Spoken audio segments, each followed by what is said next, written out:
Wow. How did it actually... Matt? He's doing it on his phone. Matt? What? Did you know this technology is the YCT podcast, and I'm Justin Bell. I'm Kyle Oliver. And I'm Matt Carter. And technology is amazing, isn't it, Matt? It's pretty freaking amazing. I was very happy. Are you a bad enough dude to control everything in your room with just your phone, or lazy enough? I certainly am. I played with the Oculus. Nice.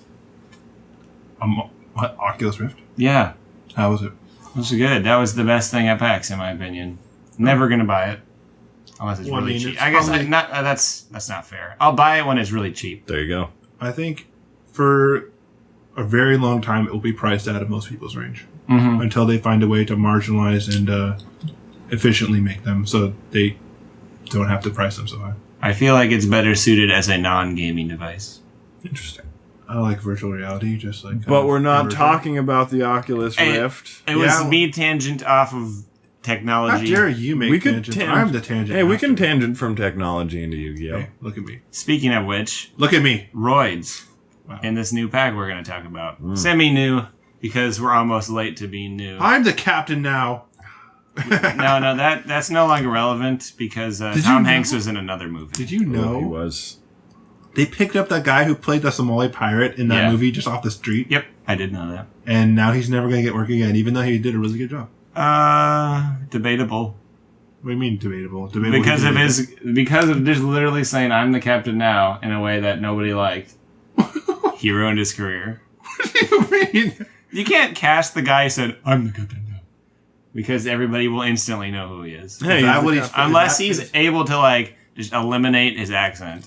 Is that like his calling card now? No, it's just a meme that he got memed out of existence.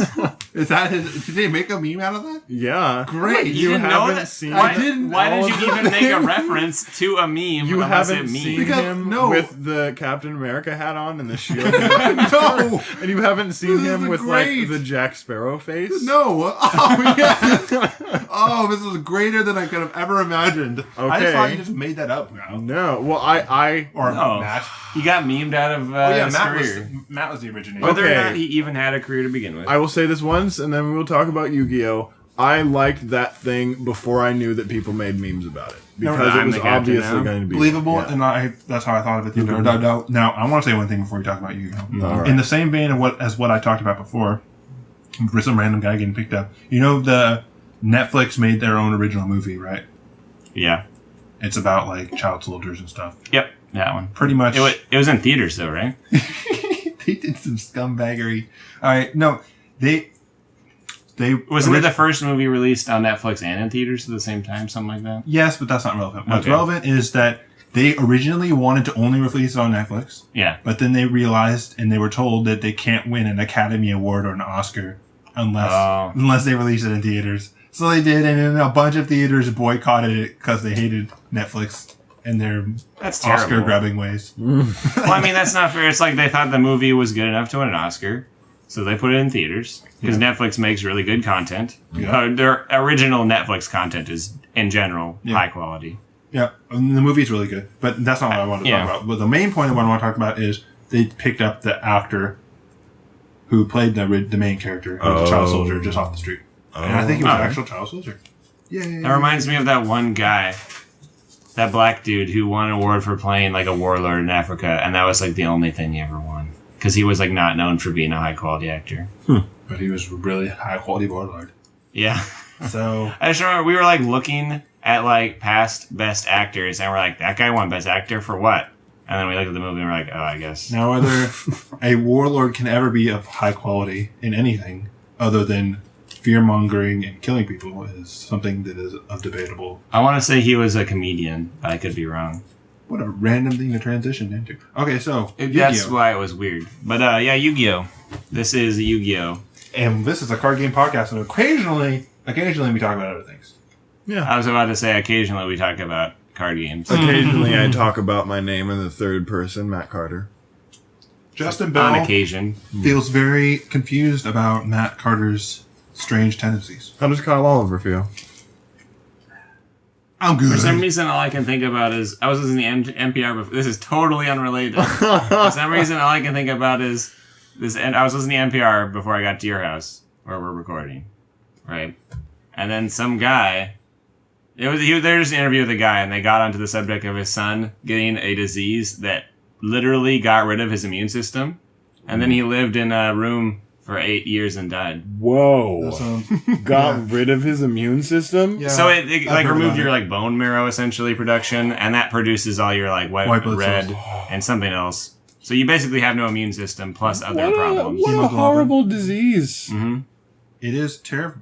Terrible. And it's like worst disease I've heard of. I know. It's just so inefficient. Mm-hmm. Wow. Killing its host. No, you probably. I mean, if it's inefficient if they're trying to keep you alive. If they just let you go about your normal business, you'll die like in a week. I feel like. Yeah. I was saying maybe faster. In the same like vein as when I was researching kids who were born without being able to feel things, I also researched people who were born without immune systems. And it's terrible, just as terrible as anything you can possibly imagine. Yeah, but they live in a completely sterile environment because the slightest infection will kill you because you have no way of fighting off any type. If you get a cut, you'll bleed out. No, that's right? Completely different. That's kids who are born without red blood cells, or like a certain blood cell that cause clotting. Yeah. So okay. Yeah. It's two completely different, terrifying, horrifying diseases. Man, it really comes full circle here on the Yugioh. Well, we were trying to get out, and you drove me back. So there's a movie. At the end, he takes like something that does something with his blood. And at the end, he's like shaving, and he cuts his like neck a little bit, and he just bleeds to death. Do you know what movie that is? He like gets away with something crazy, and then at the end, he's just like shaving. He's like, ha ha, oh, like that, and then the movie was like, over. He had the disease where he can't.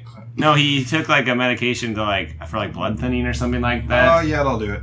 And then he just like cuts himself while shaving after it because he shaves after like a moron. And he just died. And I was like, what? First of all, getting cut like that it'll take you forever to bleed out.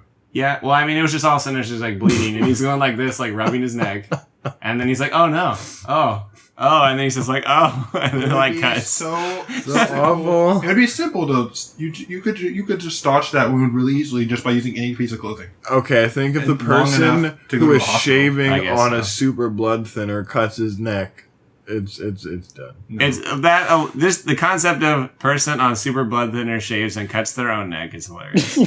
But back to terrible Yugioh. And impossible. Okay, let's move on. We are going into Yugioh. So for real this time. Yeah. I don't remember when the pack came out, but it was a couple weeks ago, relative to when we're recording. And it is called High Speed Riders. What? That's the name of the pack. Is that what we were doing before? Yeah, we were going to get into a pack that we were going to try to talk to it last week. Just come out under the radar, relatively. Yeah. Okay. High speed. No feast or fanfare, but now there's feast and fanfare because obviously it came out, and people realize there were cards in it that exist. Wow, a pack with cards that exists of all things. Novel idea. No, I mean, there's at least one card that was like Hyper Chase card. There's an archetype that just. Well, I don't know why everybody was like, "Oh, let's use it," but it's bad. It's reasonable enough. Oh yes, this pack. So there's a Roid support. There's basically it's a pack that's kind of like a hidden arsenal where they just like slap you like 3 almost built archetypes essentially. Okay. Yeah, just add staples. To a degree. This one's a little different to where some of I'll just say there's Speedroids, which is a wind machine archetype. Roids. And they're all synchro based archetypes. Then there is more resonator support, which is essentially Red Dragon Archfiend support. Yes. Reprints of things. And then there's the Psy-Frame archetype, which is light psychic monsters. And every monster, other than the synchros, is basically a hand trap. Yay. And random more Goyo synchros. Yay. And then reprints of all the alternative Signer dragons. You know, so there's Stardust, and then there was Stardust Spark Dragon. Mm-hmm. So they reprinted all of the alternate ones. So you can get Stardust Spark Dragon, Black Rose Moonlight Dragon, and the Hot Red Dragon Archfiend. Isn't it Moonlight Rose Dragon? I don't know. I'm just reading off the screen. It says Black Rose Moonlight Dragon, so wouldn't know. Random Roid, I was so upset. I was like, "Oh, Roid support is in here. Mm-hmm. Perfect shuttle Roid printing. Not tease. No. Tease. yeah. Dear they randomly God. reprinted Trishula in here. No. They reprinted Trish. Yeah. Oh, yeah. Well, First this is reprint. this is like a Jack Atlas pack, can right? can Shuttle Roids It's do stuff with the new Roid stuff? Some of the Roids can do so. Yeah, Shuttle Roid just adds 2 Roids because remember you could add Dark Geroid. Oh, yeah. So like you can add any card with Roid in the name and they're speed Roids. Mm-hmm. So it also comes with that trap. Do they work? Supercharge? Do they work? Yes, Supercharge. Do they work with the old Roids at all? As long as they only refer to Roid. So the pack has Express Roid, which is when it's summoned, you add 2 Roids from your graveyard to your hand. And then they also have Armor Roid in here, which I believe you contribute. It's a level 8. You contribute summon by attributing 1 Roid, and then when it's summoned, banish all spells and traps on the field. Nasty. That's severely underwhelming in the current metagame. But Shut up. I'm just saying it straight, man. And we also got Supercharge. Yeah, Supercharge when. Well, So when you have a Roid's Roid and a monster's attacked, you have can the Roid has to act- be in attack position. Is it? When your opponent declares an attack while the only monsters you control are machine Roids, draw 2 cards. Yeah. Trap. Does that have to? Oh, it's just face up. While the only monsters you have face up are machine Roids. And all of them are machine speed Roids, so. Yeah. Not that you would. This card's still bad, in my opinion. No, plus It's 1. theoretically +1, but also theoretically not. Theoretically, it goes even, because in most instances, if they're attacking, they're about to go +1 over your monster by attacking. Damn. So you're using 1 card, and you're losing this card and your monster, so it If goes only even. this also destroyed the monster, this attacking, that'd be wonderful. Sacrifice the armor on crack. Or it should just Waboku that monster. That's what it should do. Yay. Okay. But and then so there's reprints of psychic support. Most notable is emergency teleport reprint. Yay, let's put some lipstick on It's still pretty expensive, the reprint one. Is it over $10? I think it's like 15. Oh, why? How much is the original? Probably like 30. No! This obvious because you guys aren't completely aware of the metagame as much as me now. Oh, yeah. It got price spiked now because of Cosmos, and they have level 3 and lower psychic monsters. Screw Cosmos. So now the original is probably like 30. That's just me spouting a number off All this out of nowhere, nastiness. but it's Alright. at least 20. Let's talk about the true important things. But before we get into high speed riders, we can talk about just kind of like the whatever of Yu-Gi-Oh and news. Anybody want to begin with whatever? Sure. If any. Things I've been doing. Trying to not Lightsworn Yu-Gi-Oh, but it's really hard.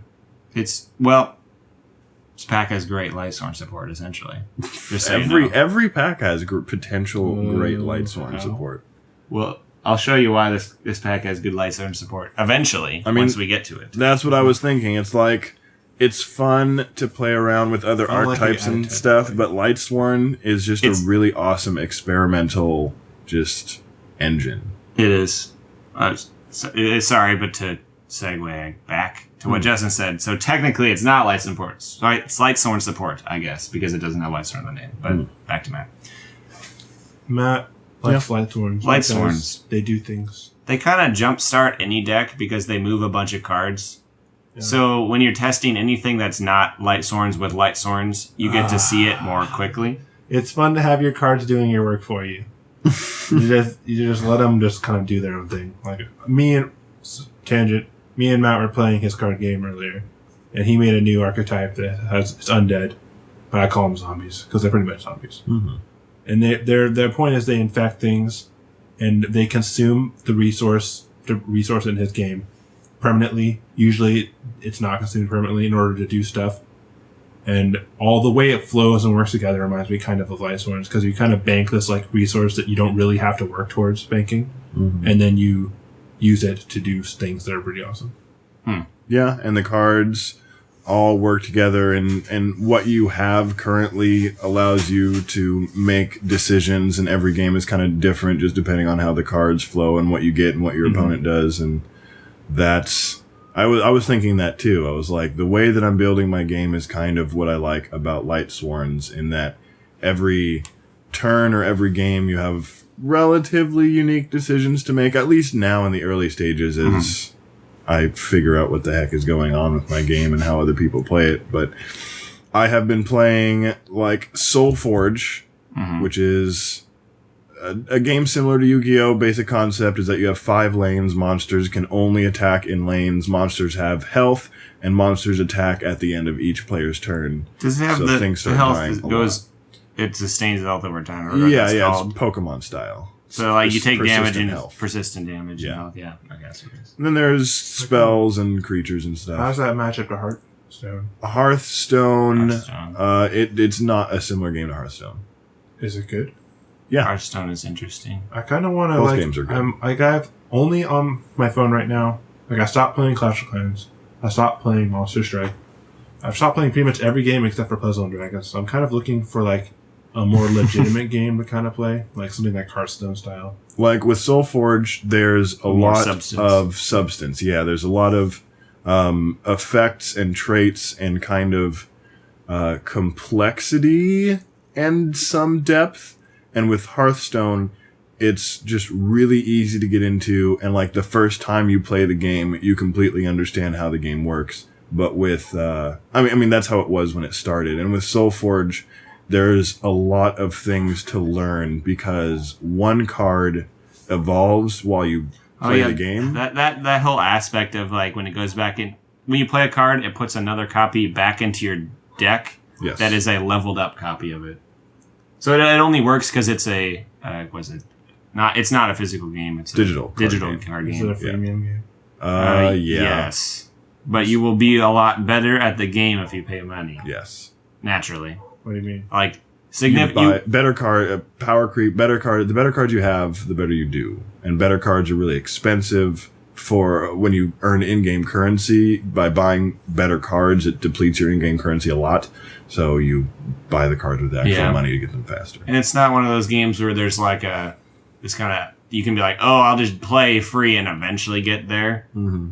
I feel like the gap was like very wide between. Yeah, I've played it. Between free players and players who have money invested into it. Yeah.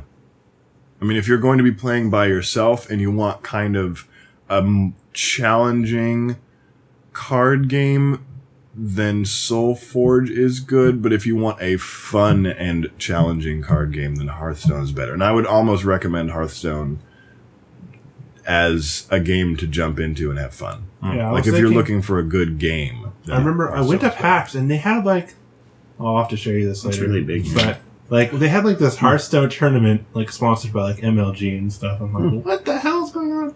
Hearthstone. The only bad thing I've really heard about Hearthstone is that the power creep is like immense. Good. I love that. Is Hearthstone premium? Yes. Yeah. What do you mean? It's similar where you can pay to become better, right? Mm-hmm.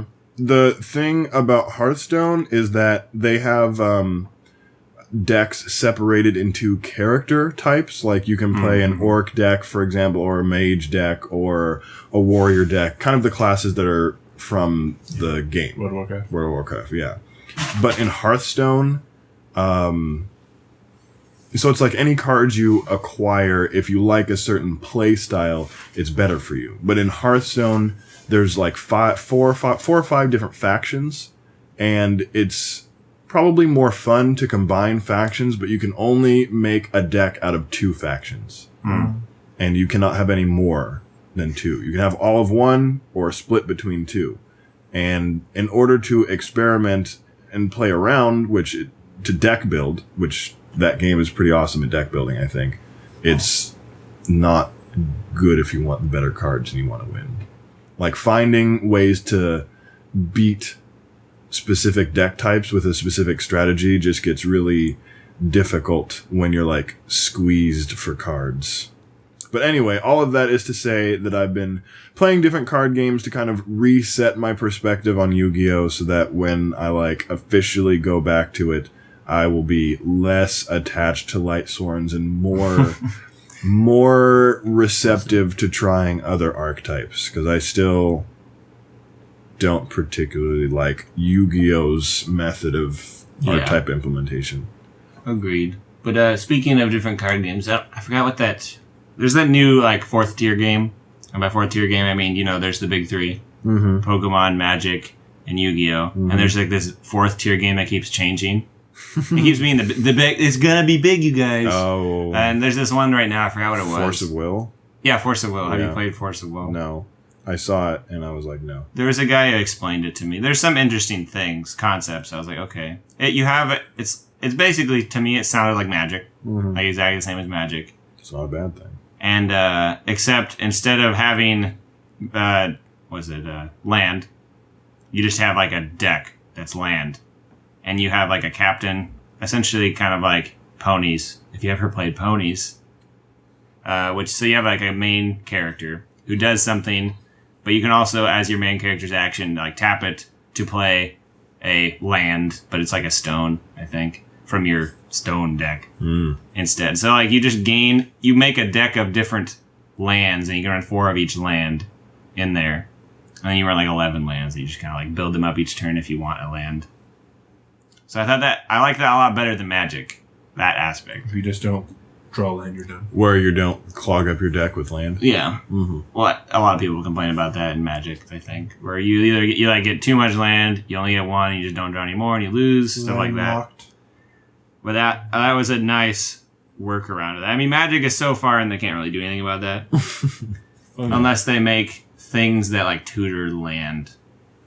But that like breaks the speed balance they have in the game. They're delicate balance. Yeah, it's such a delicate balance for Magic now because it's been so long. Same with Yu-Gi-Oh. It's at like a point where like a single good card can like break the game. No, Yu-Gi-Oh's it's already so broken. It's like it's hard to break it. It's hard to break it. I mean, it's like it's at a point where like everything is good enough to where if you just insert broken thing, it's fine in that. Everything is broken.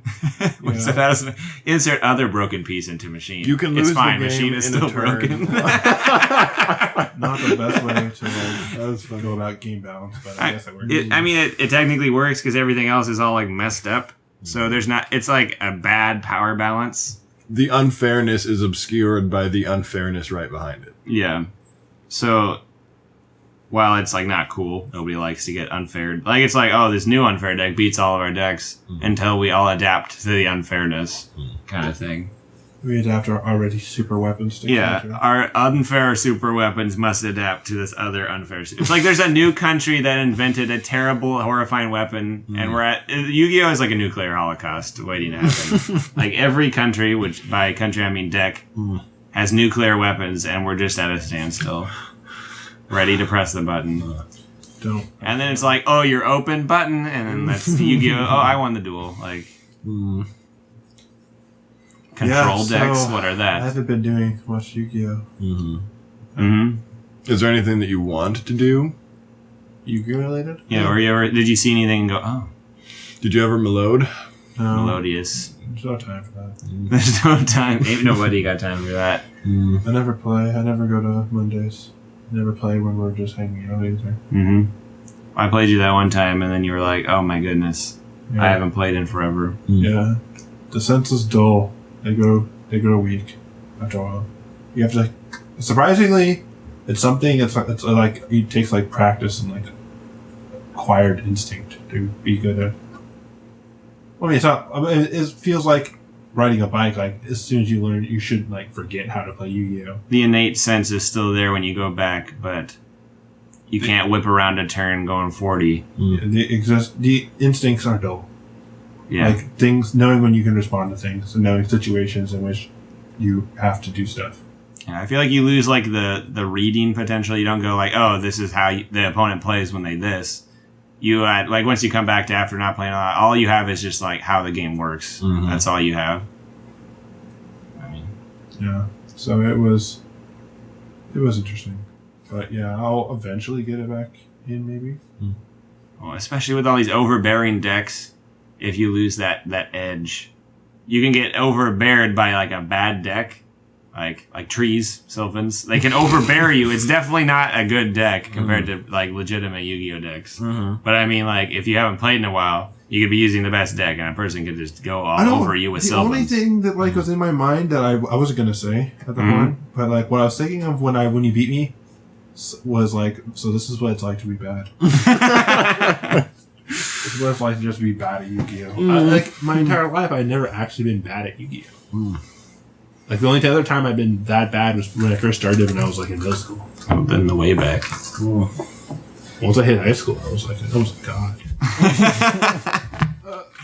Oh, he reaches for the pepper. The Dr. Pepper. Me, I'll try to make mine quick, I guess. What have I been doing? I mean, I have 3 decks basically. I kind of just wait for new cards to come out. If I see anything interesting, I buy singles. Yes, that's the if they're like less than $5. Don't fall into the trap of buying packs. I am at the point in card games where I like refuse to buy packs. Nate still buys packs. I don't. Nate does that. He's still the gambler. He's a. I feel like it's probably like in his genes in a way. The rambling gambler. His parents are gamblers. Yeah, they do. So I mean, it kind of makes sense that he ended up being a gambler kind of mentality. Yeah. He kind of just does it. But I just can't do that. I mean, I'll take the packs if they're given to me by whatever means. Like, I just went to the Pokemon thing. And my goodness, Yu-Gi-Oh! Has the worst prize support ever. Me and Ricky were talking. We're like, you literally just play for honor when you go to a Yu-Gi-Oh! Tournament. Like, it's unbelievable. Honor at a Yu-Gi-Oh! Tournament? I know. But it was weird. Like, we were playing, so Pokemon was last night at our store, and we played like a mini tournament, because they don't usually do Pokemon tournaments at stores, just by how Pokemon runs things. They only really do like premier events. And they very rarely do like a small tournament. I mean, with the amount of stuff that they throw at people at premier events, I mean, that's fine. And then, so we were at the tournament, and then like, so me and Ricky were both there. Ricky is a Yu-Gi-Oh! Player. Yeah, I was there too. First, you were there for a little bit. I came at this part of this. Yeah, I went. So like, we were talking about how like cheap Pokemon is, like literally like inexpensive.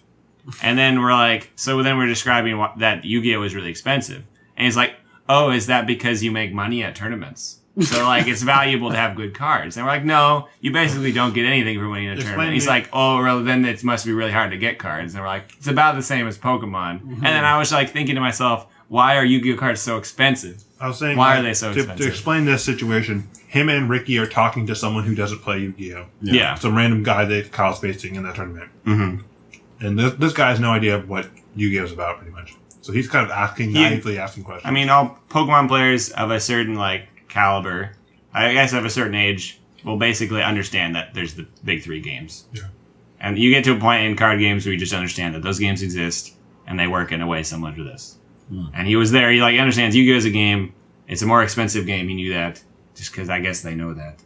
And I think under his impression, it's prestigious, and you make money at tournaments. What? No. Yu-Gi-Oh! That's what that's his impression he has, essentially. That's pretty awesome. Yeah. So, because it's like it's arguably the more competitive game of it and Pocomon. That's true. So you'd think there must be something more prestigious about it. No, at tournaments. Dirty. But it's literally like the scummiest game at like competitive levels. Like nobody scums, like people are kind of scummy, but everybody kind of understands in Pokemon the scummy thing that you do about essentially stalling for time is like the scummy thing. But it's like everybody understands in gamesmanship that's the most logical decision. So we should have a. I mean, we're all going to get something here, so let's not all freak out. So it's just in this scenario, in Pokemon, if you go into time, there's like turns, like in Yu-Gi-Oh! And then if nobody has won, it's a tie. So ties happen a lot. And in a scenario where you can't lose, or if you lose the game, you're going to lose the match, it makes sense just to tie, since it's super easy to tie in Pokemon. So then they stall, right? It's just like the most logical decision. So it's just kind of like, it's scummy, I guess, but it's not like Yu-Gi-Oh! Scummy, I feel like. That's just like logic scum. He's doing a logical decision and it hurts me because now I'm going to tie when I should win this game if it continued.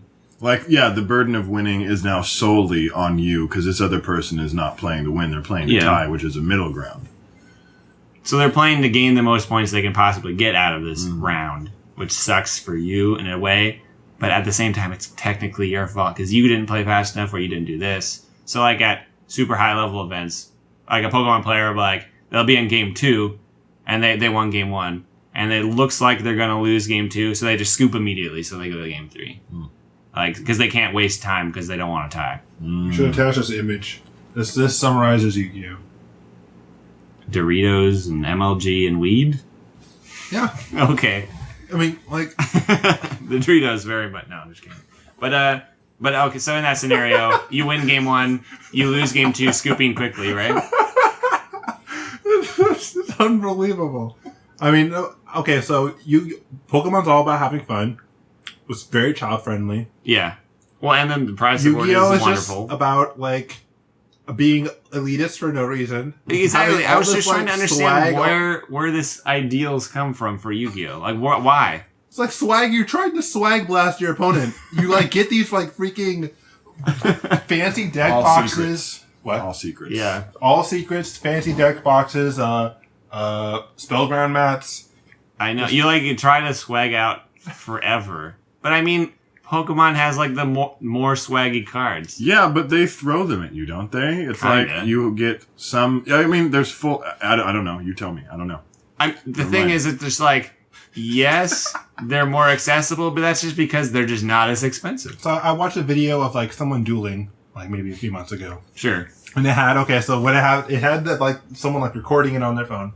And it had an overlay that had an MLG logo in the top left. At the bottom right, it said, like, Red Bull Gaming. And then, like, it had, like, a donate button with all these, like, different, like, credit card types. And it had, like it was just, like, the PayPal donate button. Yeah. And it had, like, a subscribe button at the top right and, like, a Twitch chat that, like, it was just full of gibberish. And it was just an overlay. And then he it wasn't actually, doing anything. It was just there as, like, a joke. Yeah. That's clever. I was like, yeah, that's why That's Yu-Gi-Oh! That's why I found that picture. Well, yeah. So somehow we got on that. Man. Because I played a tournament for Pokemon, I got 48th, and you get 15 packs. Like I was just say like, that again. 48th place out of 160. So that's like a third. I'm in the top third. Yeah. And you get 15 packs. That's ridiculous. I was just like, this is ridiculous. Gotten worse. The top 16. And no, how many cards per 32nd pack? to 64th got 15 packs. Yeah. How many cards per pack? I don't know. It's 11. 11? Yeah. How many cards are in Yu-Gi-Oh's packs? So, 9. Yeah. Yeah. And then on top of that, if you get 32nd and above, you get a box. You know how many boxes of cards that is? That's at least 32 boxes. And top 16 gets 2 boxes. I wanted to go. Not only do they give more cards per pack, but the cards are also bigger. What's 32 plus 16? 32 plus 16? 48 boxes. Give them away. They just gave 4. How much money is that? And then when you mentioned that to like the guy you were talking to, he was like, "Oh, but that's because you pay for the tournament." Yeah, that's what he said. He's like, they pay for that with the entry fee. Like I was just like, what? Where's my Yu-Gi-Oh entry fee going? I guess it goes to the 15 packs that you get for entry. So I can get 28 the 5 packs, right? Yeah. And get like 2 packs. Yeah. Like, don't even give me packs. I don't want to watch the other guy like 2 places in front of me get 3 packs and look like it's Christmas.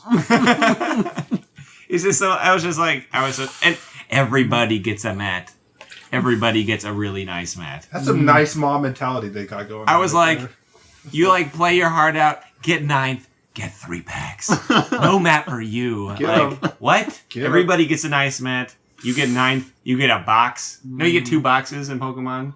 And then if you get top 8, everybody on the internet screams about your deck all over the place. Like, you get top 8 at Yu-Gi-Oh! Regionals. Like, who's that guy? It's more surprising that, like, there's a lot more people in Pokemon that follow, like, whoever tops and, like, spams their decks, like, all over the place. Mm-hmm. Well, to a degree, it's a lot easier to net deck and be successful in Pokemon. Mm-hmm. Because variety is, I would say, lower. Even though it kind of isn't. But I mean, like, the game is...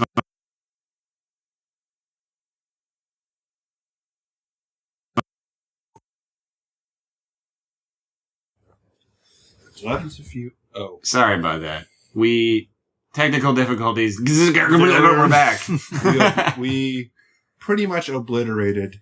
Maybe like 20... 5 minutes. Just 5 minutes. We obliterated 5 minutes of the podcast. So we can't... Whatever we were talking about, it's hard to... it's weird. Yeah, we were talking about prize support from Pokemon. Yu-Gi-Oh! Has no prize support. Yeah, basically. Okay. Yeah, it sucks. Back on topic. I guess that counts as outbreak. CAC MLG, Doritos, 420. Yeah. So I guess we use that as a break to go into the meat high-speed riders, which we were talking about, and how there were 3 archetypes. Yeah, we did, but that was like the intro. It was. But now we're here. Yeah. No news, because we're not going to talk. Well, there is plenty of news. No, of course. I know there is, but we're not going to do that. Nope. We're going not to the, you, the listeners. meat and potatoes. Maybe just the potatoes. By the way, meat-related comment. Was it that... I don't remember what that people... Some important organization made like a big comment about meat, processed meat recently. About how it's definitely cancer-causing. FDA? Yeah, probably. Meat in general? No, processed meat and red meats. Oh, time to never eat that. They listed it on the same... What the big deal that people are like saying like is they list it as the same carcinogen that tobacco is, like on the same level. Oh. Well, time to never eat meat again. Sure. Processed meat. But that totally random comment that, So high-speed riders, we're here. Do more research into that. So 2 new archetypes, and then new support for old Jack Atlas. Good old Jack Atlas. Wait, just a question before we get back to the main topic. Answer. Are pepperonis on pizzas processed meat? Yes. Basically anything that is saved over time.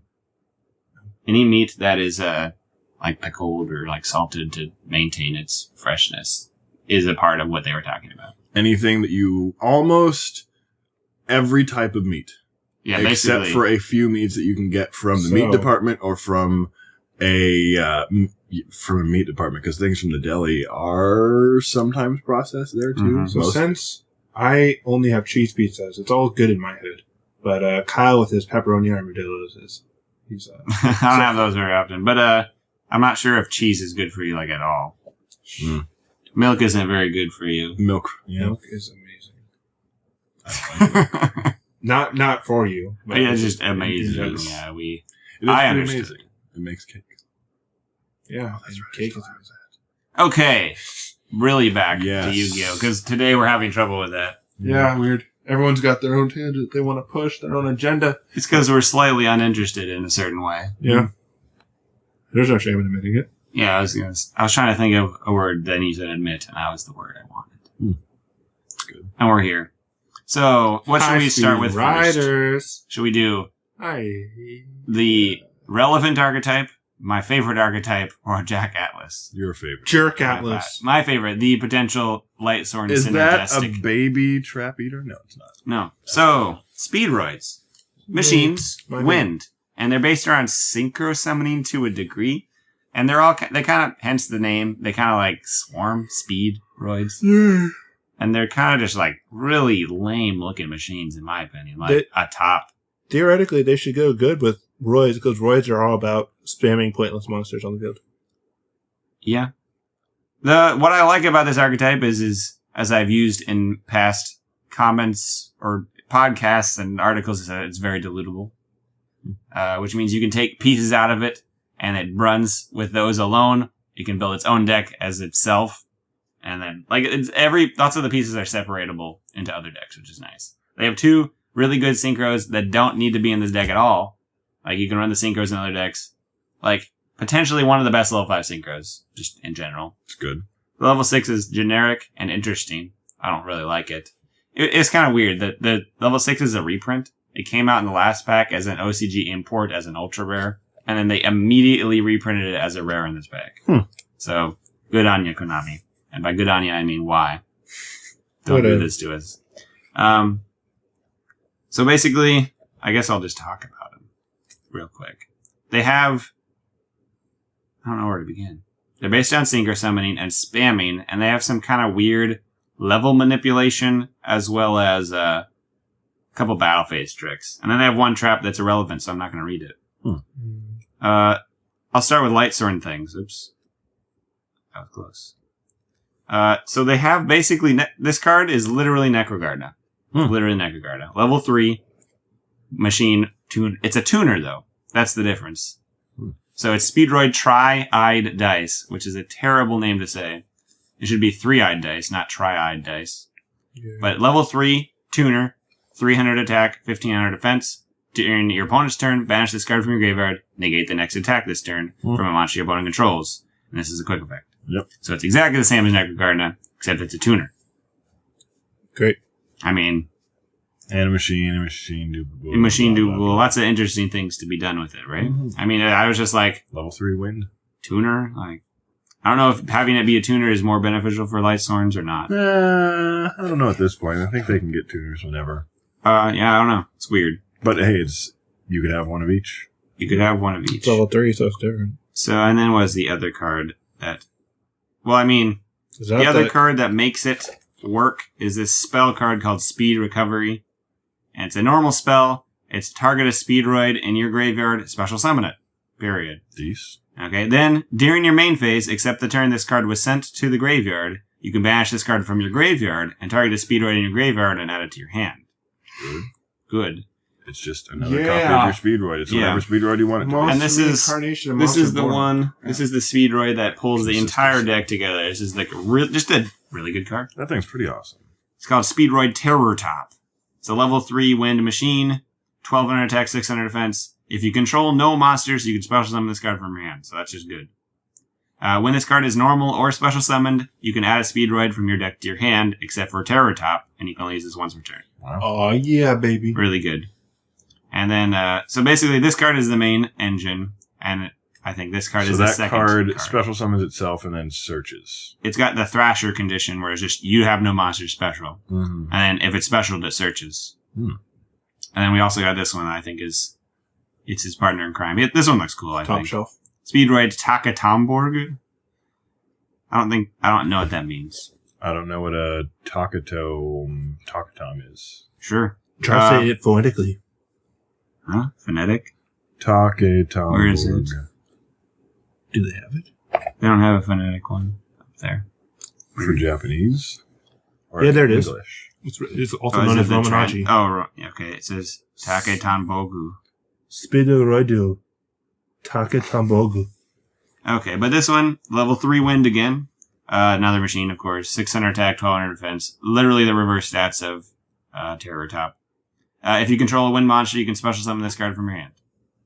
And you contribute this card to special summon a Speedroid Tuner from your deck, but you cannot summon monsters for the rest of the turn except for wind monsters, and you can only special summon one of it per turn. Huh. So, like, you can just special summon Terror Top, add this, special this, make it rank 3. Rank 3 wind monster. And notably, they're both wind, so it gives you access to Totem Bird. Mm-hmm. Or as Robert from our locals lovingly calls it, Scrotum Turd. Why? Because it's hilarious. Why would But Totem Bird's really good. Totem Bird's really good. When I came in, I was huge. You know how... Okay, so I went to Phoenix, and he didn't notice me till like I'd already been there for a while. I was like, "Did you not notice me come in? I thought I made a grand entrance." He was like, "I'm not going to notice you come in unless you have a theme song." And he started humming freaking the dumb guy's theme song. The guy who's like John Cena. Yeah, he started humming. I guessed it. He started like dun dun dun. Like, don't do that. I saw like a handful of that meme the other day. Yeah, I like that meme. I don't understand it. Potential. It became better with Yu-Gi-Oh! Like weeks back when we changed every sea monster to Cena. Maximum Cena. Max Cena. Retaliating Cena. Flying Cena. Amazing. Okay. But basically this is like the most solid rank 3 engine since Tour Guide. And it's potentially more solid than that because it doesn't normal summon. Mm. Oh, yeah. Which is interesting. And it gives you access to an exclusive rank 3 that's really good. That is good. You mean... Or level 6 synchro? Wind synchro. So you contribute... So technically you can run the Necrogardener one. And you contribute the Takatomborg to summon it from your deck. But then you can only synchro for a wind monster. So there's like... A wind level 6. To clarify, when he's saying an exclusive Orient Dragon, is that level 6? Yeah, you have access to Totem Bird, which requires 2 level 3 wind monsters. Well, that's good. Totem Bird's amazing. You know what Totem Bird does? Negate he attached 2 to negate a spell or trap. Okay. Basically. He's got 19. It's got turd stats. So, if it was free and it didn't take up your normal summon, that's pretty impressive. Yeah, that's true. And then consider that it's free. Yeah. Consider it following. But the Terror Top makes that spell really good, because literally you can special summon a Terror Top from your graveyard with it and search again, make it rank 3. Or you can banish it from the graveyard to add the Terror Top, and then special the Terror Top. So it just gives you rank 3s for days with just those 3 cards. It's pretty good. Powerful. They also have a level 1 tuner that kind of makes the deck work as far as just the deck alone. But I don't think I'd run it in anything splashable. It's the Speedroid Red-Eyed Dice. It's a level 1 machine tuner, so I guess you can machine dupe it, because it's got 100 attack, 100 defense. Machine duper 1-for-1. Yeah. And then when this card is normal or special summon, target a Speedroid you control, except for itself, and declare a level from 1 to 6, and it becomes that level until the end of the turn. Wow, what a cool looking dice. I feel like I've seen that eye before.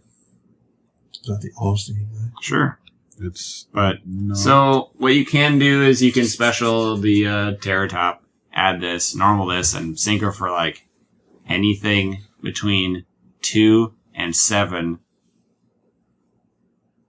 Yeah. Yeah, roids are speedroids are kind of exclusive.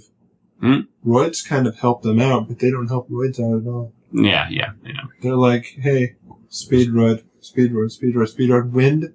How many roids are wind? Not very many. 0, they're all earth. So No, you summon Terror Top, add get this, make summon whatever Is level. Gyroid- You can is make a level 2 to 7 synchro. Because it'll be 1 plus a level between 1 and 6. I mean, gyroid is not. So, Gyroid's wind, right? huh? Gyroid is wind. Oh yeah, you're right. Gyroid's wind. But you can also do that. If you are willing to summon only a wind synchro, you can special Terror Top, then add the Takatamborg, special summon it, tribute it to summon the dice from your deck, and then it'll change the level of your thing. Some good wind synchros include there too. There's a 6 and a 5. They're both wind, naturally. 7 is Clearwing Synchro Dragon, which is a really good card, but it's kind of situational. 8 is Stardust? And 8 is Stardust. We can't get to 8 that easily. Oh. The deck caps out at 7, which is awkward. I'm trying to think. There's a level 4, which is that Elder Entity guy that just came out. There's a level 3. Mistbird Colossus? Yeah, Mistbird Colossus. See, I don't know if there's a 2. That's wind. There might be, but it's probably terrible. Wind formula. Is it? No, that other one isn't wind. That like fake dragon.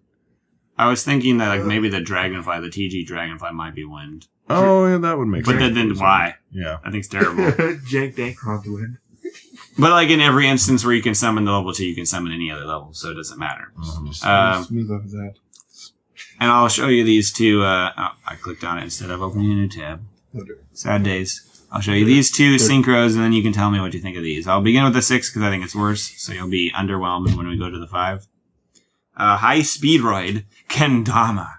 It's level 6 wind. that's cool. That's just a top toy. I was wondering if they were going to have a kendama. That's what I thought the other one might be. It's got a little guy in there. What a random thing Takatombo. that just like. What is he like? These I are all noticed, made on toy, based on. They're all little toys. I know, but like, why are they called high speedroids? Who knows? They're quick toys. Look how fast they are. I can't see how fast they are because they aren't in motion. Okay, But the deck is quick, right? Dude, You see how fast it is when you play. you pop one of these on the field, you have a little bit of fun, and then you put it it'd back. make more sense that these are like little. They were like tops. They're spinning. They're kind of fast, but these are just toys. No, Nothing to they do with should be- speed. This is a toy. The other ones are tops. But what if they were called Sure. High Toproid? Like Toproids. Wait a minute. Wait. Hey, get it? They're going at top speed. Top runner. That joke I made. That's really terrible. Okay, He's the top runner. Yeah, he's the best of He's them got a all. medal. It's terrible. No. What about that thing? You know that snake-looking speedroid? I forget what his name is already. Took Terratop. Terratop. Terratop? Snake one. This one? I can't believe it's called. It's multiple tops in a row. I can't believe it's. Or it's the same top. How going could I have really been fast. so blind? They're literally tops. It's called Terror Top. My mind It's got blades. my mind parsed that that. You that thought it was name like so a badly. centipede Yeah, with like fangs, but it Yeah. was a top. Yeah, it's a top, that's hilarious. and I think the other one is just like that little thing that you like attach the top to and you pull it. This guy's just like Beyblades. a little actually, action figure. that's Speedroid not a terrible. Takatombo. That's maybe. Oh, that's the thing that you spin the top with. You put the top on. Oh, they're just like, Beyblade? No. This is like a thing that you like hold a top on. And it like spins in there. Oh, that's hilarious. And also, there's the other two were just dice. Yeah. I know. Oh, gosh. They're actually tops. And this is kendama. Oh, dice are tops. That's dumb. I just realized that a dice is a top. Technically, yeah. No. What does this have to do with tops? Okay, so High Speedroid Kendama, level 6 wind synchro machine. 2200 attack, 1600 defense, not the greatest stats, but he's got generic material, 1 tuner, 1 non-tuner. 1 or more non-tuner. If he attacks a defense position monster, he does piercing damage, and then you can only activate one of his other effects per turn. The first is you can banish a machine monster in your graveyard and inflict 500 to your opponent. Oh. The other one is if this card is in your graveyard and you control no cards, you can special summon this card, but you cannot normal summon or set the turn you activate this effect. This thing sucks. I wasn't listening to that because I saw this thing's face. You saw the little one? I saw the face and I was like, that's a horrible place to have a face. That really sucks. Yeah. Oh, I just realized what a kendama was. Justin Adams has it. Yeah, that thing. Yeah, it's that thing. But What do you mean? What it is? It's that thing where you like kind of do the ball. Matt has one. I know he does. No, I don't. Or was that Justin Adams's? Adams has one. Yeah, I used to play with it. I don't know one. No, he has a different thing. That's not a kendama. Who? The other one that you have where you just fling the ball into the cup. He has one of these though. He does have one of He brought those. it to Disneyland. Yeah. Okay, so the effect is, Matt, I'll read it again. Yeah. If this card is in your graveyard and you control no cards, you can special summon it. But you can't normal summon or set the turn you do this. Who cares? I don't know. It lets you make You can't things normal easier. special. So now that you've been underwhelmed, time to look at the 5. Yeah, that was Let's underwhelming. look at You're the right. sexy. Oh, what? High What? Speedroid Chanbara. What? He's like a guy in a sword. This is like one of the, just this a is probably sword. just a swinging. Yeah, this is a swinging blade. I That's assume. just a sword. Maybe it's a sword that you juggle with. Oh, yeah, Sure. that makes sense. That's dumb. So it's a level 5 machine. Wind level. I said level 5 almost twice, and I did it anyway. Time to have a 2,000 high attack, round. 1,000 defense, generic material. This card can make a second attack during each battle phase. Good. At the start of the damage step, if this card battles, it gains 200 attack. If this card is sent to the graveyard, you can target a banished Speedroid and add it to your hand. You can only special summon this card once per turn. You know, I want you to juggle with these swords, then I want you to fall on them. Why is this card one of the best? It's literally minimum does, like if you just summon this into an open field, it attacks for 22 because it gains 200 attack, then it attacks again for 24. And you do 4,600 damage.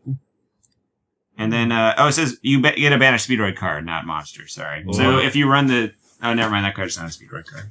A lot of things can do much better with an open field. Like, I don't know. you know how easy it is to summon this? It's one card. Maybe less.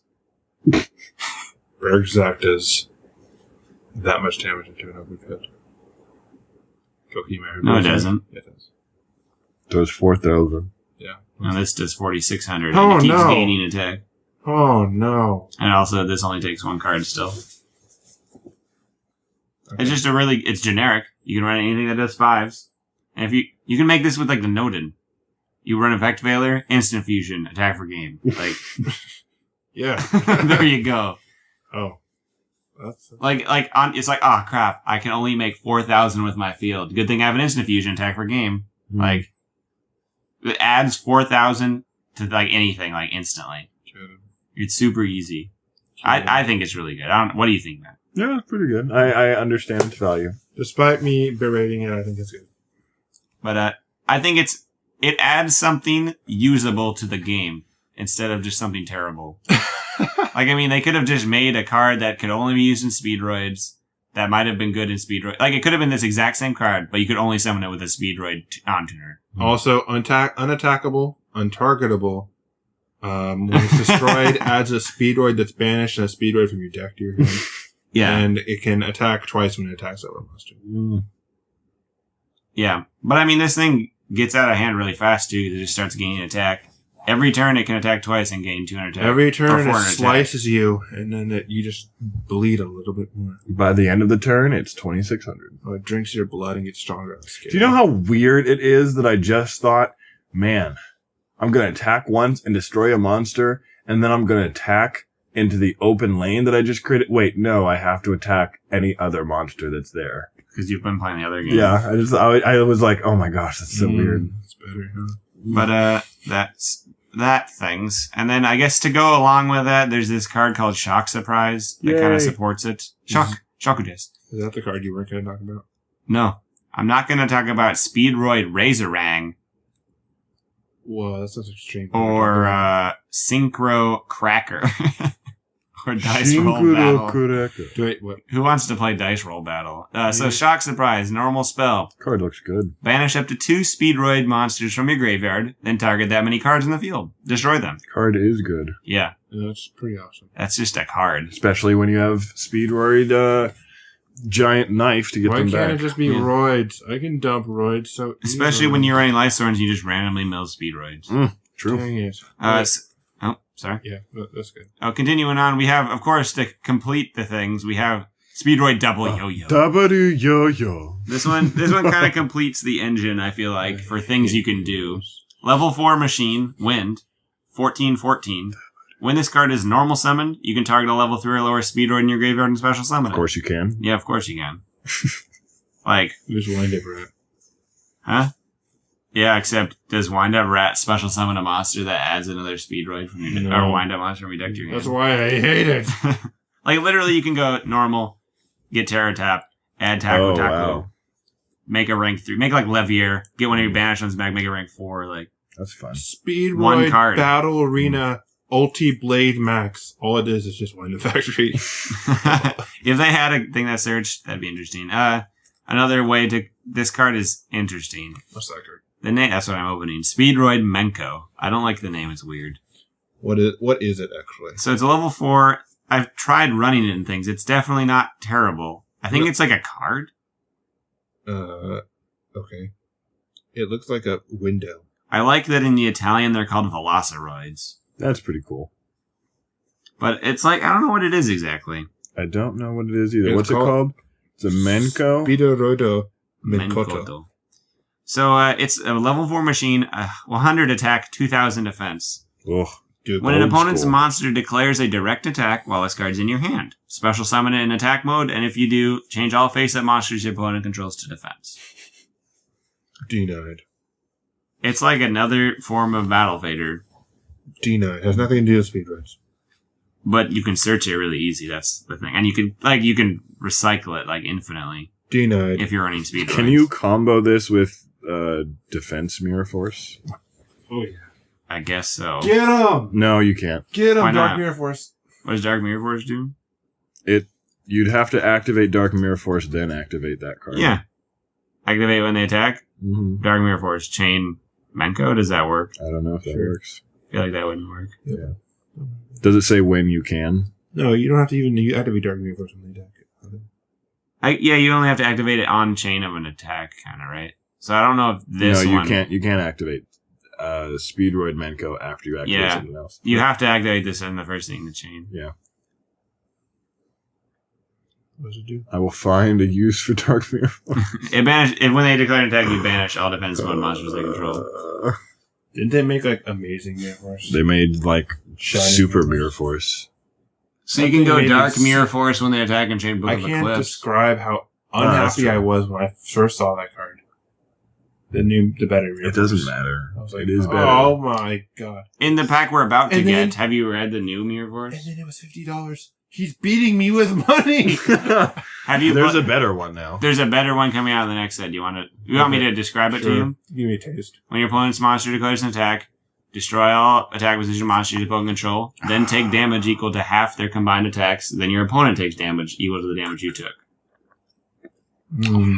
Mirror Force meets Ring of Destruction. What's it called? That's exactly what it is. I think it's called Fire Force. Yeah, that sounds about right. Fire! Or some variation of the word fire.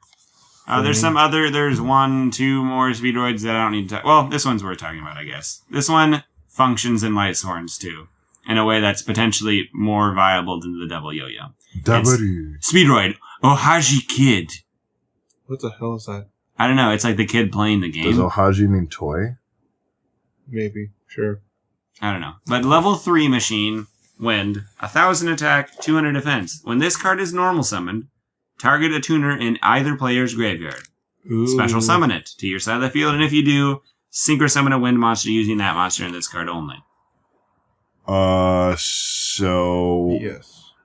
what cards can you summon with quick draw synchron that are wind? That are wind? Oh, that's an interesting question. It'll take me a moment. Because it'd have to be level 8. Or I guess any synchron monster, because that's kind of fun. Level 8 synchro. I'm pretty sure, is Floor synchron wind? Or Flu Warrior? Yes. Because that's the first one I think of. So yeah, you're right. And that what gets you back a spell? No, it's just you can once per negate. turn negate a spell or trap, I think, during your opponent's turn. Yes. That's fun. That's fair enough. But I mean, you can just get back a Raiden, make a clear wing. Get back, if you're running this deck, you can get back the Necro Gardena and Synchro. Get back this or that and the other. Okay, monsters. Wind. Synchro. We're going to look at them all. Okay, Majestic Star Dragon, Shooting Star Dragon, Stardust Warrior. Mecha Phantom Beast. I forgot Mecha Phantom Beast really like this archetype, by the way. Bunch of wind machines. Mistworm, Cloud Castle. Yep, Chevlar de Fleur. It's once during each of your turns. Sorry, not your opponent's. When your opponent activates a spell trap, you can negate it and destroy it. Stardust Dragon, Bad Gen X, Dragoonides, Junk Berserker, thing you can't summon, Gusto thing, Clear Gusto, Wing, Square more Row. Dragoonides, more Phantom Beast, Turbo Warrior, Psychic Nightmare. That requires a Psychic non-tuner, so ignore that. Orient Dragon, of course, Orient Dragon. Something from the OCG. Splendid Rose. I don't even remember. I remember there was an ODK in Infernities that used that once. Vortex the Whirlwind. Old Entity Hastor. And it is TG's Recipro Dragonfly. Recipro Dragonfly. Good. Okay, so that's the speed rise. Any thoughts? Yeah, they seem actually... Speed. Upon going into this podcast, I thought I like thinking of categories for things, so I was like, this deck sounds like a local tier deck. Yeah, what I've been doing is running Speedroid UAs. So the reason behind that is because Totem Bird is good. True. You can just randomly, if you're super desperate, which is never the case, because if this scenario occurs, it doesn't make sense to do this, but you can special summon it and tribute summon. You can special Terror Top and tribute it for a tribute summon. But you don't do that because if you make rank 3s all the time, you can make MX Saber Invoker, which is the best thing ever. Oh. And that can just summon midfielder from your deck. True that. Midfielder. Oh. And that does that without normal summoning. Because I used to run Tour Guide way back when it was not at 1. Fantastic. Yeah. But this is different. Much different. Much better than that. It's just better than that. Sounds fantastic. And because you summon the Totem Bird, UA Stadium just randomly gives it more attack. And then what do? They just lose. Oh gosh, 2,000 something attack, Totem Bird. But you're going to lose. What was it? I got scraped by Burning Abyss though, because I was testing a bunch of cards, and then I had no defense, and I just died. Dead. He summoned Vanity's Fiend. And I was like, oh my Vanity's Fiend. Oh, Cat's trying to knock over blades. Are those just literally blades? No, it's a paper cutter. So moving along, I guess. Mischief of the Cat. We'll just go from top to bottom. I really don't want to talk about Resonators, by the way. Fine. But I'll talk about as much as I must. So I'll try to open tabs for the new ones that I thought were of any kind of reasonable use. Where is it? Talk about the ships.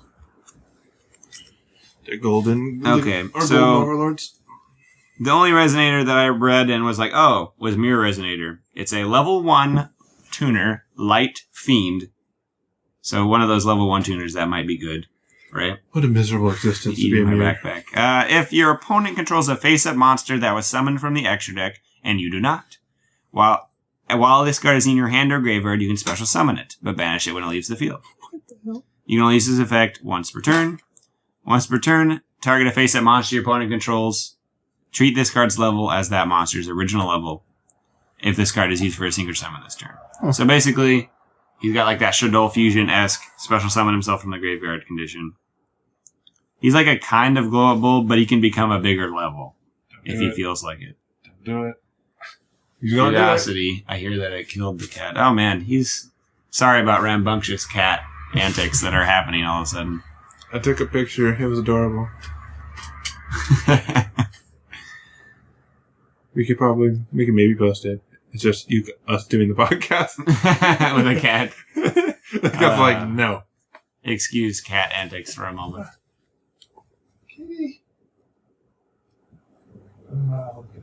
Okay. It's because he's very young and made out of almost nothing. What's up?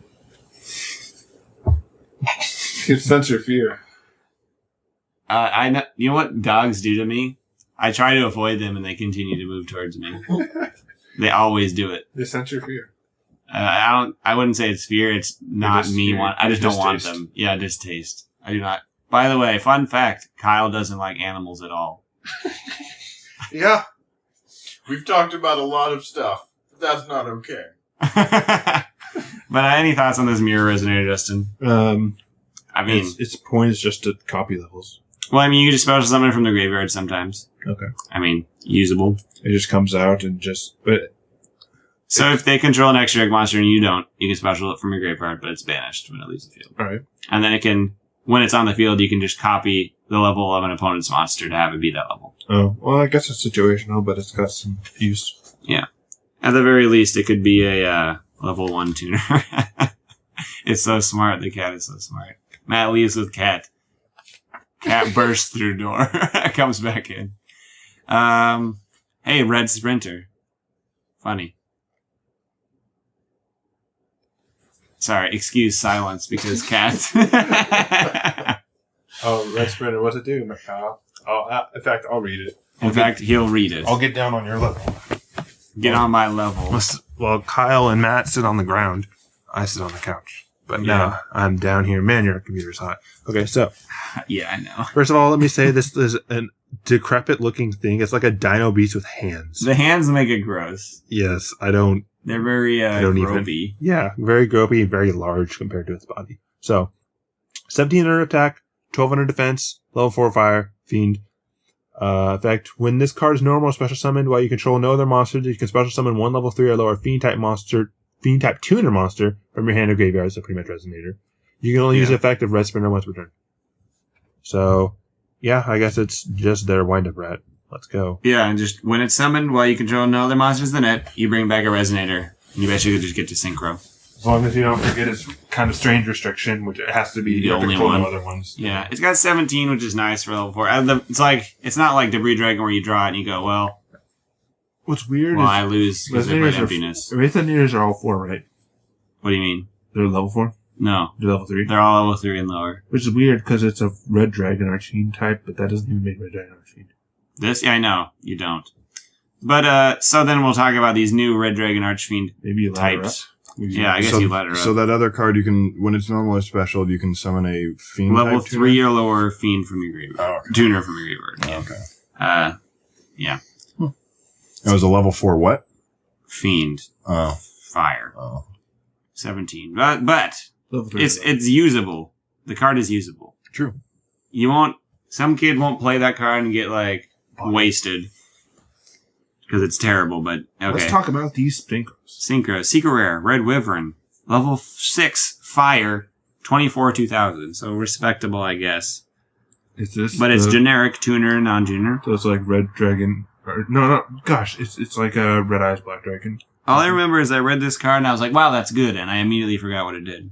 So I'm going to read it now and also be surprised. During either player's turn, if a monster with higher attack than this synchro summoned card is on the field, you can destroy the face-up monster on the field that has the highest attack of your choice if tied, and this effect can only be activated once while it's on the field. Oh, that's pretty cool. Big man. So basically, once while it's on the field, you can just pop a monster that's bigger than it. Restricted once per turn destruction. Once per on the field.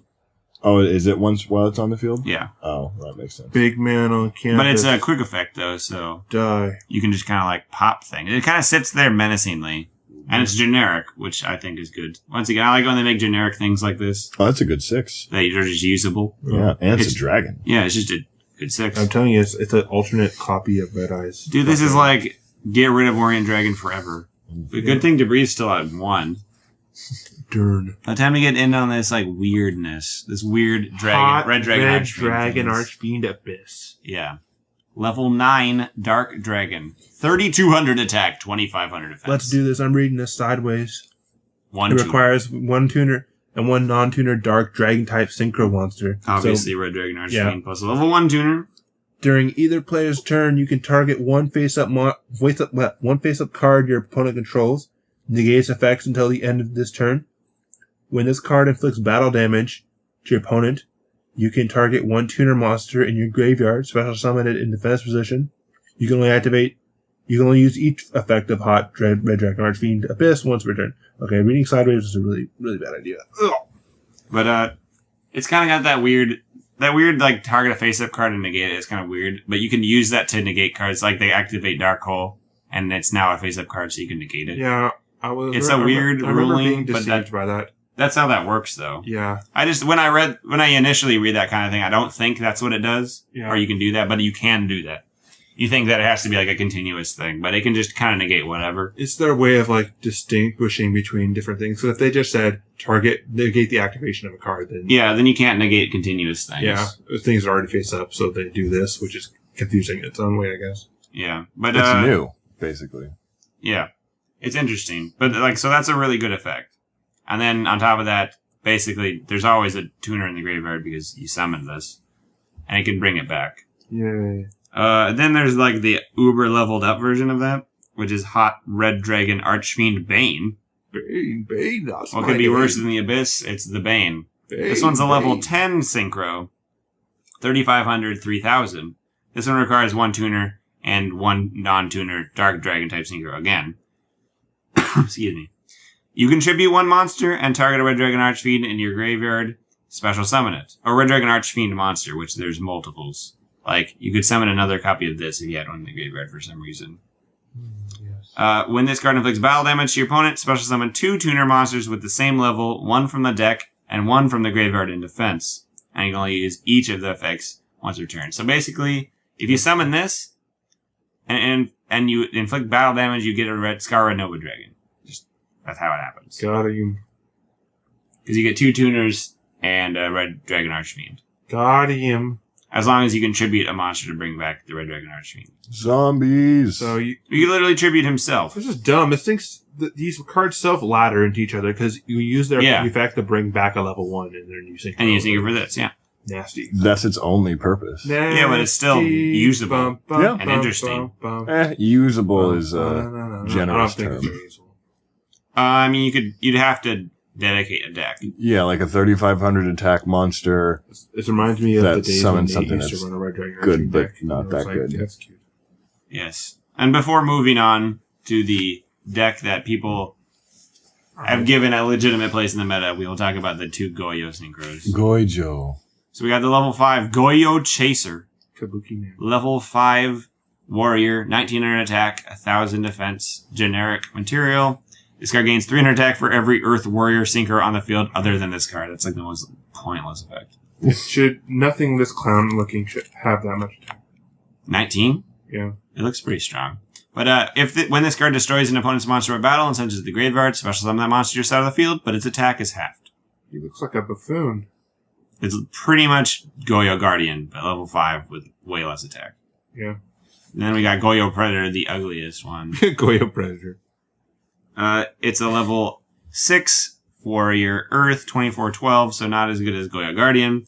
Generic material again. When this card destroys a opponent's monster by battle and sends it to the graveyard, special summon that monster to your side of the field, but any battle damage it inflicts to a player is halved.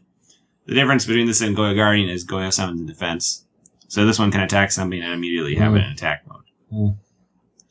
So I don't know. Usable, again, but interesting. I'm seeing a Yugioh band in the future. Yugioh to 3? What? Okay, and we're almost to the chase card at the back.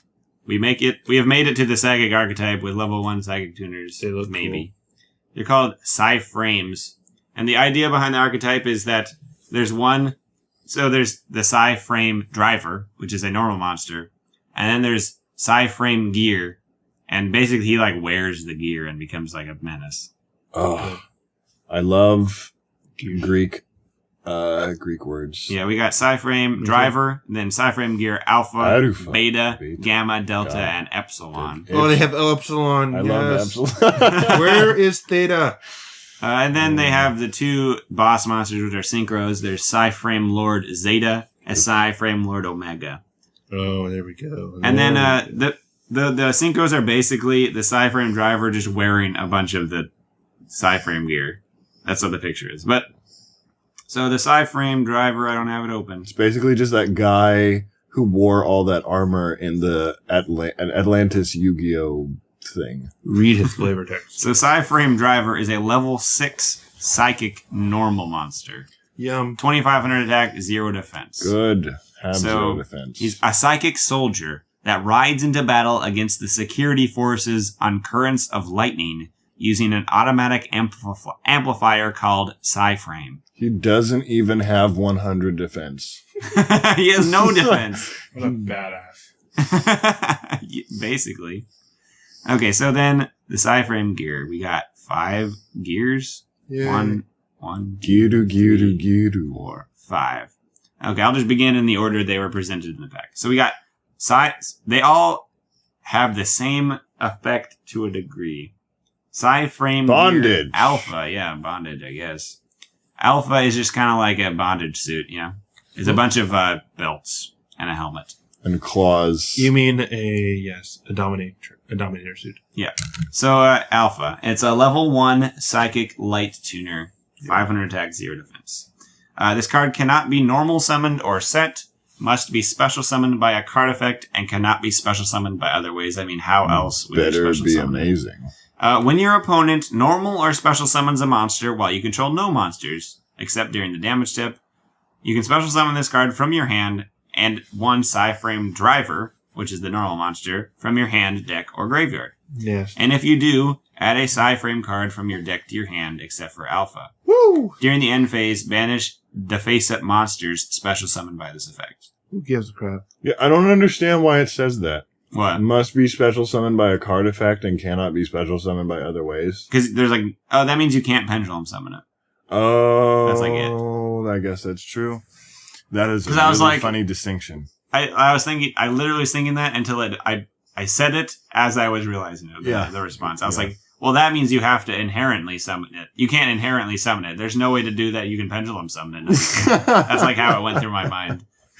So that's this one. You can special it and a Psyframe Driver from anywhere, and then add another Psyframe monster from your deck to your hand when the opponent normal special summons. Does it get to synchro during their turn? They are capable of such. Oh, yes. And then naturally we got Psyframe Gear Beta. It's another level 1 tuner. 700 attack this time. Their attack is completely irrelevant, so I'm going to stop saying their attack. Good. And defense. Good. Cannot be normal summon or set. Must be summoned by a card effect and can be summoned in other ways. Okay. When an opponent's monster declares an attack while you control no monsters, special summon this card and a Psyframe Driver from your hand, deck, or graveyard. And if you do, destroy the attacking monster and end the battle phase. Ooh, and then during the end phase, banish the face-up monster special summon by this effect. Sounds similar to the other one, right? That's pretty cool. Damn. But this one's just like a Sakuretsu that pops, ends the battle phase, and summons 2 things. Pretty good. Done. Got it. Psyframe Gear Gamma is a level 2 this time. This one is during either player's turn when your opponent activates a monster effect while you control no monsters. Special summon this in a Psyframe Driver, and then negate the activation and destroy the monster. Who and don't banish them during the end do of the turn. anything ever? Then I bet you can guess where we're going. Yeah. Another one, we got Delta, level 2. This one's got 1,200 attack. That's reasonable. I'll mention that. 1,200. You can poke with that. You can attack for game with 1,200. Level 2 Psychic Tuner. This one is, when your opponent activates a spell while you control no monsters, blah, blah, blah, blah, blah, negate, destroy. Then Epsilon, Drop. blah, blah, blah, activates a trap while you control no monsters, blah, blah, blah, negate, destroy. And it just summons it from anywhere? From the summons a rider Psyframe from Driver, the normal monster from anywhere. Yeah, baby. And then, naturally, we have to go to... So you had to control no monsters, and you're like, what? How do we do this? But we have 2 ways to get around them getting banished during the end phase, which is their field spell, Psyframe Circuit. If a Psyframe monster is special summoned to your side of the field, except during the damage step, you can immediately, after the effect resolves, synchro summon a synchro monster using only Psyframe monsters you control. Yeah. So you can just synchro during your opponent's turn, basically. At the start of the damage step, if a Psi-Frame monster you control battles an opponent's monster, you can discard a Psi-Frame monster, and your monster gains attack equal to the discarded monster's attack until the end of the turn. That's just a bonus effect to make the field spell not completely boring. Then we got Psi-Frame Overload. This card makes me puke because it's so good. This one's a continuous trap. Once per turn, banish the Psi-Frame monster from your hand or face up from your side of the field. It's going to get banished anyway, so I'll just banish it. And then target a card on the field, banish it face down. Okay, and then during either player's turn, except the turn this card was sent to the graveyard, banish this card from your graveyard and add a Psi-Frame card from your deck to your hand. Oh. Yum. So on top of bonus amazing trap effect, search when destroyed. Yes. And you're wondering, what do I do? What am I doing with this deck? Then we come to Psi-Frame Lord Zeta and Psi-Frame Lord Omega, and Omega is worth like $40. It's so good. Monster. Omega, they're both generic, which is amazing. So Psi-Frame Lord Zeta, level 7 Psychic Synchro, light, 2500 attack, 1800 defense, generic material. Once per turn, during either player's turn, target a special summon monster your opponent controls that's in face-up attack mode, banish both that monster and this card from the field, but return them during your next standby phase. And then if this card is in your graveyard, target one other Psi-Frame card in your graveyard, return this card to the extra deck, and add the target to your hand. Yeah. But then this guy is the bee's knees, the nuts. The nuts. Psi-Frame Lord Omega. This card is so good, I can barely stand it. It sounds underwhelming, but it's just like impossibly good. 7. Level 8. Hold on. It sounds underwhelming, but that's just because it's impossible for you to comprehend how good it is. It's so, like, there's like when you read it, it sounds tame, but in practice, what it does is so like overwhelming, it's ridiculous. So it's a level 8 Psychic Synchro, 28, 22. So good stats for a level 8. Generic materials. You can summon this in anything. Once per turn during either player's main phase, you can banish this card from the field and a random card from your opponent's hand face up until your next standby phase. It's like, why? Doesn't that sound underwhelming? Yeah. No, this is a freaking giant wind-up rabbit. That's amazing. It's immune to everything. They do anything to you. You're just like, no, it's big gone. rabbit. Oh, this is the dream. I'm living the dream. That's amazing. Okay, moving on. It's better than that. Once per turn during your opponent's standby phase, target a banished card and return it to the graveyard. Cute. Literally, guy won a regionals. He got first at regionals, went completely undefeated running Infernoids because he would just summon this. Banish the Infernoids, summon this, during every opponent's standby phase, put one back. So good. But if this card is in your graveyard, you can target one card in either player's graveyard, shuffle both that card and this card into the deck. Gives you the Judgment Dragons back, you know. All that good. So this card is so good. It does a little bit of everything. Like, you only need one, because as soon as it dies, you put it back. I like how you laugh like it's deck. It's just that, I can't believe how good it is. It's crazy. Can you chain this when they activate something from their hand? Or no, just banish a random card. Yeah, well, it's funny, because, like, there was a feature match with the Infernoid guy. Guy has, like, 2 cards in hand, activates a Cosmo monster, banished to summon one from his hand. He just chains, he hits the one that it is, and then guy reveals his hand. And then now he has no monsters. So, like, they activate a ritual spell, you're just like, I'll just do this, why not? And then it's like, if they fail, then you get to see their hand, their ritual spell fizzles, and nothing happens. It's just like, whoa. And then, so to top it off, in the deck, it's really good because it removes monsters from your field so you can activate any Psi-Frame monsters. That's the point of both of them, is they kind of just remove themselves from the field, and then they're out of here. And naturally, they're all emergency teleport targets. So you can do what Zay does. If you just have emergency teleport, you can E-Tele and then synchro up into Omega, because he's 7. And then Zeta's effect is that when he's in the graveyard, you just put him and the one you just synchroed with, him into the extra deck, and the one you just synchroed with back in your hand. So you lose like nothing. You literally just turn your E-Tele into a level 1 Psi-Frame from your deck into your hand. And now you have an Omega. Looking bright. And like, people like are super, this deck is so slow. You just don't get to do anything against this deck. It's ridiculous. That's what I call crush. I didn't have fun running this deck. Yeah, but like I said, Omega's like $40 or something like that. Yeah. Yeah, it's interesting. It's like the shiniest cards from the pack. So the one that I think the one that gates spells and the battle stopping one are both ultra rares. And then the vanilla is a rare, and then the monster effect one. I don't remember which. That was I don't know what this trap one. Epsilon and the searching one are commons. Yeah. I was like, oh, the trap one's so good, but then I realized like every time you want to negate a trap, you probably have a monster, so it doesn't matter.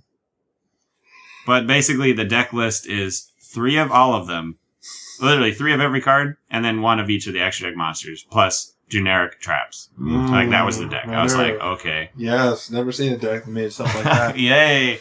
And I think, and they were in card D, which they naturally put in this pack. Woo! Kata D. That's so good. And E-Telly. And they put in like Psychokinesis and stuff in here. I always thought that was a cool card. Yeah. Pay 1,000, destroy spell trap. If you control a psychic. No, it's destroy a card. It's destroy a card, yeah. Oh, wow. Okay. And they also reprinted Silent Psychic Wizard, Serene Psychic Witch, and Hush Psychic Cleric. But that's that. Any thoughts on that? Omega sounds cool. Yeah. I like the addition of a bunch of generic cards into the metagame for this pack. There's just they loaded 8 usable synchros into the metagame, which I thought was cool. And then they added at least 2 viable decks into the metagame that weren't. I don't think they were overwhelming in any way. I don't think this deck is overwhelming. No, it's a really slow control deck. It allows you to play with nothing on your field. I like the idea that you basically are hiding what you have at all times. It's kind of cool. Yeah. But it's not oh, haha, I got you. It's that mask of yours. One thing happens at a time with this deck. It's very slow, very meticulous. I mean, I guess you show can play me your face already. Yeah. And oh my gosh, that trap is so good. Only the true masters will get the reference that I just made. Yeah, you just bop them. So that's the pack. That's cool. Oh, plus Trishula reprint. Emergency teleport reprint. Oh, emergency teleport reprint. Card D reprint again. Duality reprint, no one asked for. Duality reprint, nobody asked for. Is it rare? Good. I really like the rare dualities because the picture is bigger. It is pleasant. And it just looks nice. Compulse reprint, that's dirty. Here. Open some packs, get 2 Compulse crowds. Psychic overload. But literally, a new player could buy just a bunch of this pack and be play. Oh, God. Because, so what? In terms of generic cards, Duality, Compulse, MST. Why'd they put Vice Dragon in here? It's a Jack Atlas card.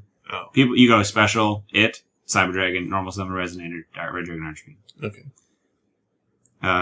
You could just make a Psychic deck. You get a freaking Trishula. They put that trap card in there. Future Glow, I think that's just kind of like a solidarity for Psychics, basically. It's gross. It helps when you have banished stuff. I remember when I used to run it, I was such a baddie. This pack is this is the kind of pack I want them to make, where it's just there's good for every aspect of the game. New players can use this pack. Experienced players can gain a new deck they want to use and good cards. There's chase cards in it that are valuable, getting a Trish is good, Utility's good. It has good reprints. It also has very splashable cards that you can run in everything. I'm not going to read Red Cocoon. Is it bad? I don't care about Red Dragon Archery stuff, basically, is what that comes down to. But it adds generic stuff for deck building. You know you have to read it now. Huh? No, watch this. And now it's Kyle gone. Defiant. So, it's all that's gone. that. Yep. I was very happy with that pack. Yeah, it was a fun pack. Looks good. Interesting things. I'm sure we'll see more of it in the future. Any ending thoughts? No, it's just a solid pack. Light Sworns and Omega. Yeah.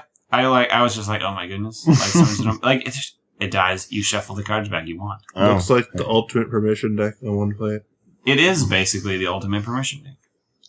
You know how big I was on Nature is. Too bad they ended up being a very half-cocked permission deck. But this one's actually really good. Poorly nurtured. I think you can also run Honest, like a troll. Oh, yeah. Attack over this. Nope. You want to activate your Honest? They're great. Somehow. But no, it's just it has already placed itself on the map, topping multiple regionals, being in the top 8, so. Nobody's used Speedroid yet. I'm a little sad about that. It's okay. You'll prove it. I'll prove it. So, but I also thought you could just literally run Light Sworn Psy-Frames. Yeah, if anything happens to your like field that you mount, then side frames. Yeah. It's good back and forth. Well, because why I wanted to do that, because you can instant fusion, Nodin, Raiden, make Omega. Of course, whatever. Yes. Like, it was like the fastest level 8 I could think of. Yeah. So you basically just mill a buttload and run the minimal amounts of the light storms you don't like. So it's basically just Raiden Lila. Yeah. Like you always do in light storms, right? You hit him up You with just that mill. card Omega. And then what was it? The whammy bar. Because you were on E-Tel, you can do like the whammy synchros. Because you just mill everything. So you can just synchro go Lumina, Raiden, mill, make the 7, then E-Tel for a 1, and then synchro for Omega, and then shuffle, add one of the side frames from the thing to your hand. You're just kind of like chilling all the time. Oh, and then you mill the trap. The trap can be banished to search for any side frame. It was like, I thought, like, oh, it's all there. Why not just ready. like one copy of the driver, and then just so you can negate stuff? Driver? Yeah, side frame driver. The problem is if you ever fail to Get rid of it once, it's banished. Oh. Because they say when it's summoned, it banishes both of them. Oh. So it's kind of like, risky. Yeah. Risky pretty. And they just run 3. Risky pretty. I like risky pretty. So I guess we'll end it there. I'm assuming next time we'll talk about new pack. Yep. Which has a lot of things. By the way, new random pack. actual news. In the pack after this one, I don't know why they announced it so early, but we're getting Cyber Dragon Infinity. Yeah. Oh yeah, the unhappy pack. That card is so stupid and annoying. So we're getting the Cyber Dragon Infinity, Super Derp Atlantean Monster, that crazy one. We read it forever ago, and I was like, I'm glad we're never getting this. Kyle has dubbed this the unhappy pack. Yeah, then 2 packs from it is the unhappy pack. And then we're also getting the Super Broke Trap Tricks rank 4. It's basically, its effect is you can detach to activate a trap hole from your deck if its timing is appropriate. Whoa! It's generic. Whoa! Get Whoa! him! Whoa! That's like meta defining. That's Whoa. insane. That's the ultimate definition of get him. Whoa! Yeah. I was like, oh, man, we're gonna get that in like 3 months. like even if What's the the monster design? is What does the card awful, look that's like? hilarious. It's got a one chick like in a plant going like, "What's up?" And then all the other trap tricks are around her being like, "Yeah." I'll look at that. It'll What's be his easy. stats? It's got really high defense. Yeah, just sit on it. Do something. Oh wait. Trap tricks Rafflesia. Rafflesia. 300 attack, 2500 defense. That makes sense. It's a Rafflesia. It's 2 level 4s. It's a plant It's naturally. pretty much a smelly Venus flytrap. This card is unaffected by traps while it has exceeds materials. That's cute. Yay. Trap take monsters you control, except for itself, cannot be destroyed by battle or card effects, and cannot be targeted by an opponent's card effect. Once returned during either player's turn, when the activation timing of a whole normal trap in your deck is correct, detach an exceeds material from this card and send an appropriate whole normal trap from your deck to the grave, and apply this effect as the sent trap card's effect.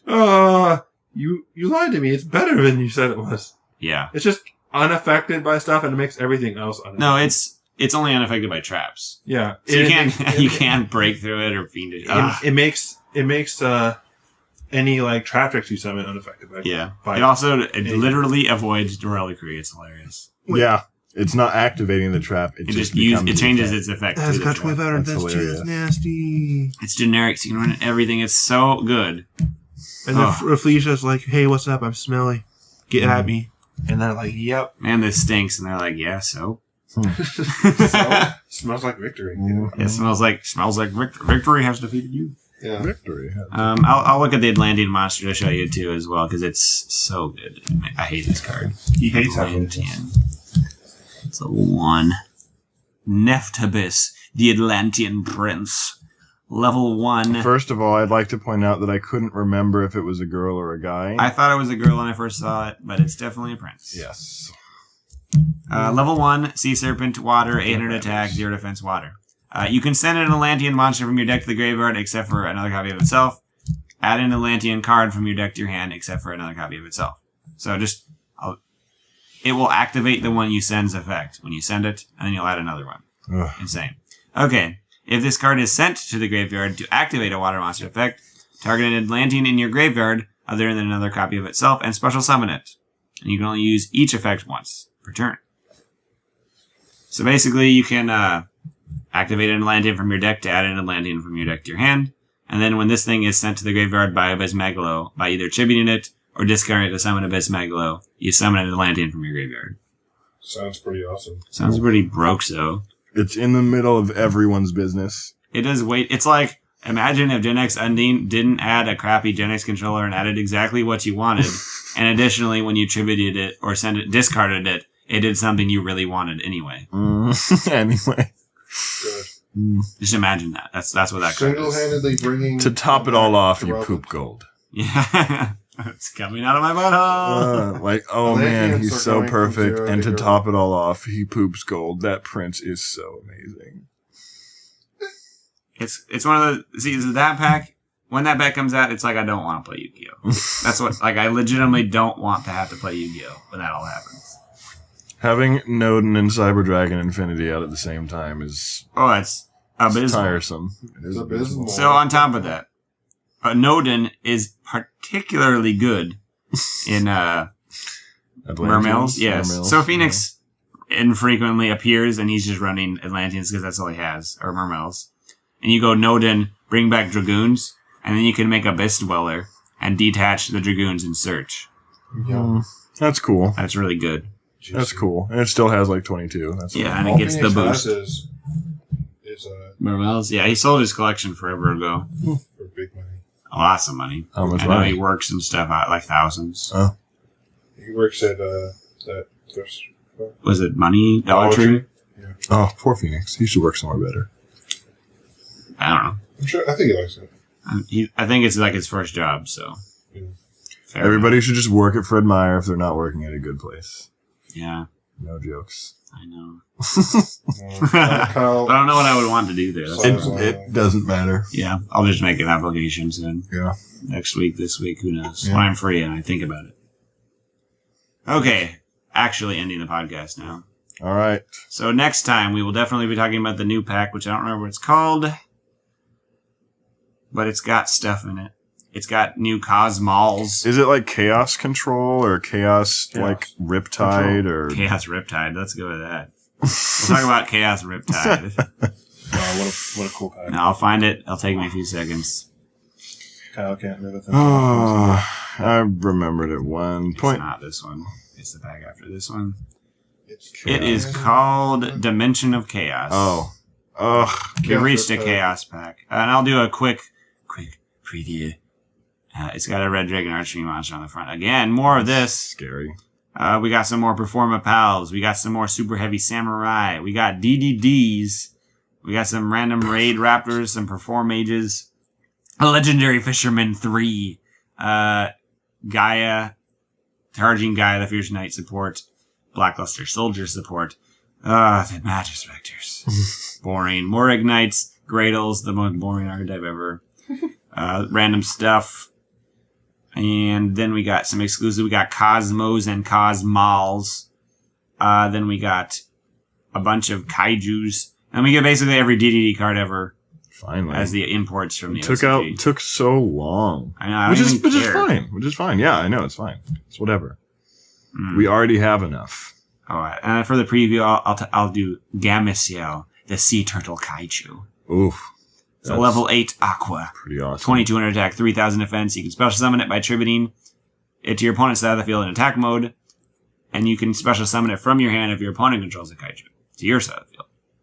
And then during either player's turn, when an opponent activates a card or effect other than Gameciel, the Sea Turtle Kaiju, you can remove 2 kaiju counters from anywhere on the field, negate the activation, and if you do, banish that I think card. that's monstrous. Yeah. It is It's a literally a monster. Yeah, In more see ways what than I one. mean. Oh, But that's some cool stuff we'll be talking about. Pizza Guy Caden should know about this archetype. Pizza Guy Caden? Yeah. Caden. Arcade. Oh yeah, they know him as Pizza Guy. Yeah. Why? Because he 'Cause like Godzilla? That's what he got for his birthday. Like PlayStation 4 and Godzilla. You're right. Yeah. Cool. Okay. So we'll be back next time on the YCG podcast. Thank you guys for listening.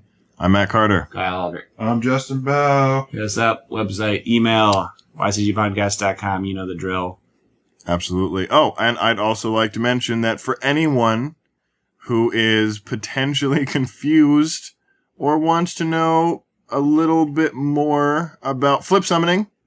Oh yeah, I saw that. I literally watched it. Nice. I recorded a video about flip summoning and tried to make it a little bit more specific and technical. It was some cool stuff. I recommend such a thing. Even if you're a veteran player, useful information. Just kind of clarifies everything. Yeah. I was talking about it and I was like, oh yeah, I guess it would be broken if things worked like this. That would be funny. But anyways, check it out. YCG Podcast on YouTube. Thanks, guys.